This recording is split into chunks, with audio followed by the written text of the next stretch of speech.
Very good morning to all students. In Bessel function, our next important topic are generating function for j and x. कि Bessel function के लिए generating function को कैसे define करोगे, क्या इसका statement होगा, इम्पोर्टेंट डेरिवेशन है. Generating function for j and x are represented by summation n equal to minus infinite to infinite j n x into z raised to the power n. इसमें n की value minus infinite to infinite means n positive भी होगा, negative भी होगा और zero value भी इसमें include है. Equal to e raise to the power x by two z minus one upon z. ठीक है, इसी टर्म को इस फॉर्म में भी रिप्रेजेंट कर सकते हो, exponential term of x by two into z minus one upon z. ठीक है, exponential x by two z minus one upon z, इसका मीन्स क्या है, e raise to the power x by two z minus one upon z. तो ये relation जो है, ये अपना रिलेशन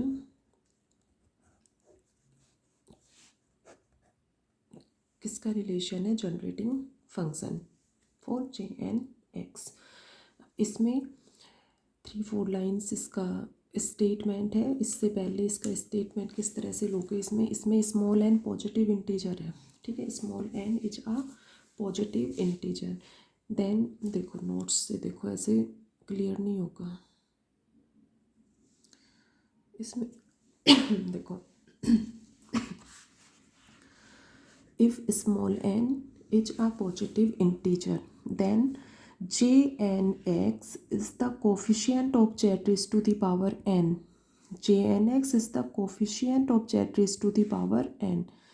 जैसे यहाँ से पॉजिटिव पावर्स के अकॉर्डिंग जे एन एक्स इसका कोफिशियंट होगा. ठीक है, तो j n x is the coefficient of z raise to the power n in the expansion of e raise to the power x by two z minus one upon z, और exponential term of x by two z minus one by z in ascending and descending powers of z. Ascending descending powers का means क्या है कि Z की positive powers भी आएंगी और Z की नेगेटिव पावर्स भी यहाँ पर इसमें इंक्लूड होंगी.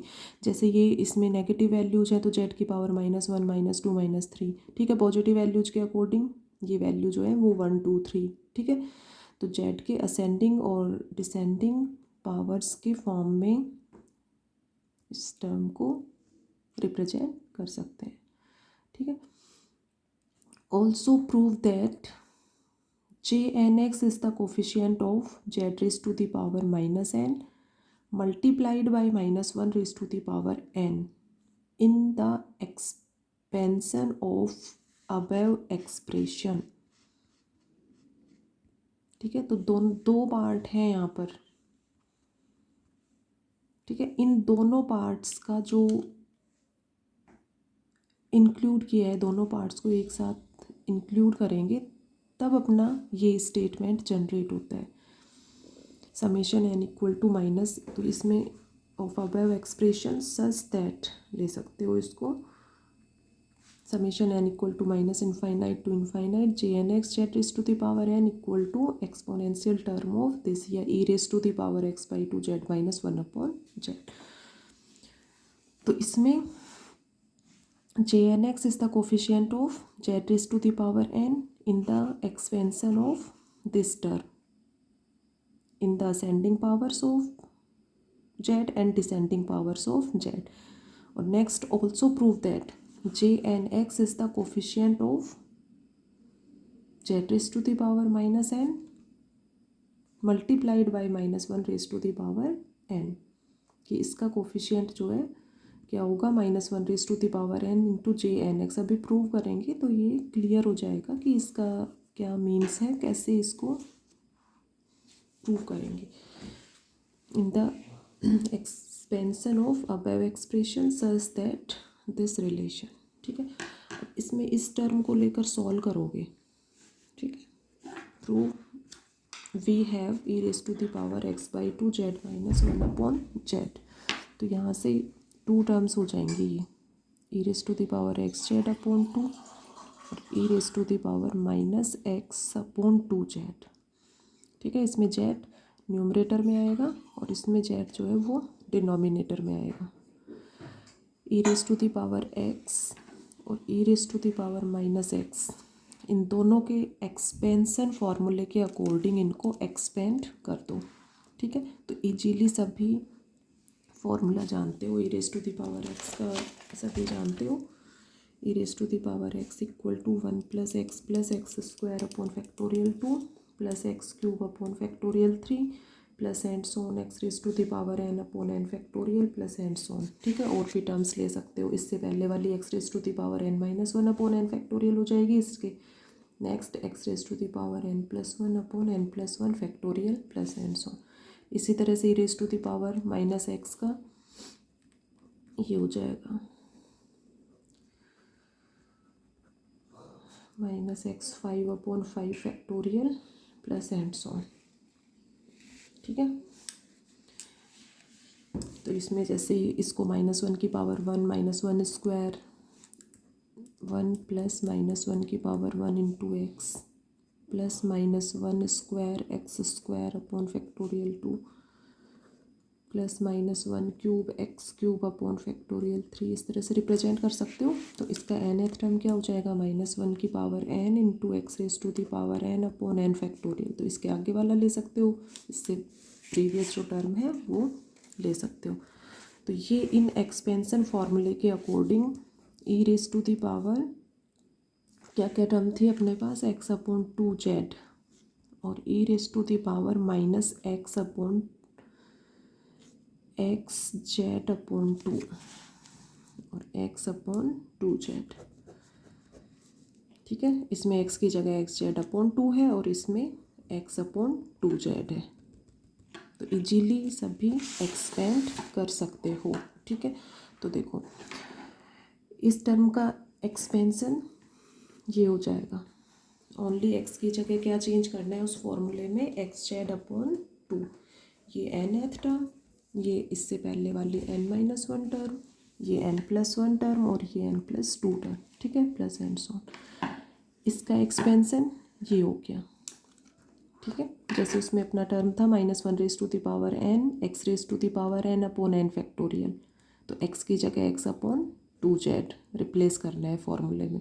ये nth टर्म, ये n माइनस वन टर्म, ये n प्लस वन टर्म और next n plus two term, ठीक है। ये सभी टर्म्स यहाँ पर इंक्लूड करना है क्योंकि इसमें कंपेयर क्या, इसमें फाइंड आउट करेंगे coefficient of z raise to the power n की इस टर्म में इन दोनों के मल्टीप्लिकेशन में जेड की पावर n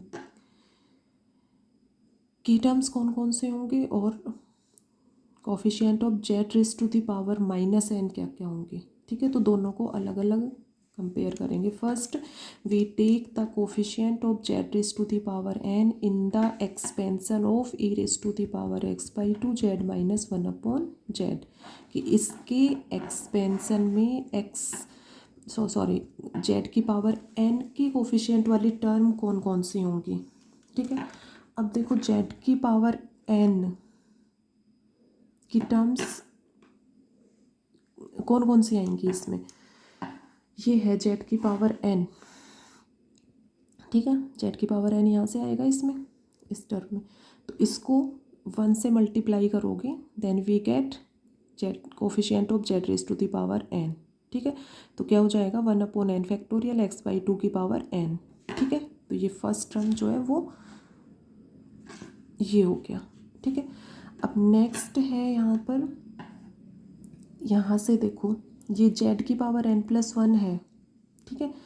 अब जेड की पावर n प्लस वन को इस टर्म से इंटू करेंगे तो जेड की पावर वन तो कैंसिल हो जाएगा और ओनली जेड की पावर n का कोफिशिएंट आ जाएगा, ठीक है। क्या टर्म आएगी, one upon n plus one factorial, तो एच इट इज आ जाएगा, प्लस माइनस माइनस, ठीक है, साइन माइनस, ये एच इट इज और x बाई टू यहाँ से देखो ये है x/2 की पावर n+1 और ये x/2 की पावर 1, तो x/2 की पावर n+2। ठीक है, क्लियर हो रहा है। z की पावर n+2 है, तो ये यदि 1/z² से मल्टीप्लाई होगी तो ये कैंसिल हो जाएगा और z की पावर n का कोफिशिएंट फाइंड आउट हो जाएगा। इसलिए इसमें इन टर्म्स को इंक्लूड किया था एक्सपेंसन में, इसके एक्सपेंसन में। तो इसको इससे मल्टीप्लाई करो, तो z की पावर n को इससे मल्टीप्लाई करेंगे, इसको इससे, इसको इससे, इसके नेक्स्ट टर्म को इससे, then we get the coefficient of z⁴ n। ठीक है, तो नेक्स्ट इसको मल्टीप्लाई करोगे इससे, तो x/2 की पावर n+4 हो जाएगा। ठीक है, 1/n+2 फैक्टोरियल ये एच हो जाएगा और 1/2 फैक्टोरियल यहाँ से साइन प्लस है तो ये हो गया। ठीक है, इस तरह से ये टर्म्स अपनी फाइंड आउट हो जाएंगी। तो इससे नेक्स्ट टर्म क्या हो जाएगी, positive negative positive negative, factorial 2 है तो फैक्टोरियल 3, n+3 फैक्टोरियल और x/2 n+6 हो जाएगा ये। ठीक है, x/2 n+6। तो इजीली z की पावर n की कोफिशिएंट्स वाले टर्म्स इसमें कैलकुलेट कर सकते हो। ठीक है, तो इन टर्म्स को 1 बाय 1 इनसे मल्टीप्लाई करोगे तब क्या फाइंड आउट होगा, z की पावर n का कोफिशिएंट। अब इसको समेशन फॉर्म में रिप्रेजेंट करना है।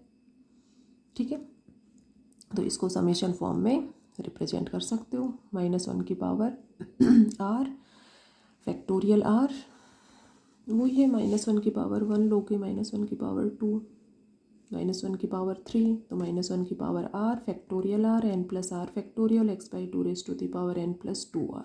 तो इस तरह से लेके एक बार वैल्यू पुट करके देख लिया करो। r की वैल्यू 0 पुट करो, ये टर्म फाइंड आउट होंगे। r की वैल्यू 1 पुट करोगे, ये 2 से ये, तो इस तरह से इसमें वैल्यूज पुट करते जाओगे, then we get all these terms. ये किसकी वैल्यू है सभी जानते हो, Jn(x). तो Jn(x) is the coefficient of z⁴, यहाँ से क्या कह सकते हो कि Jn(x) is the coefficient of z⁴n in the expansion of this term.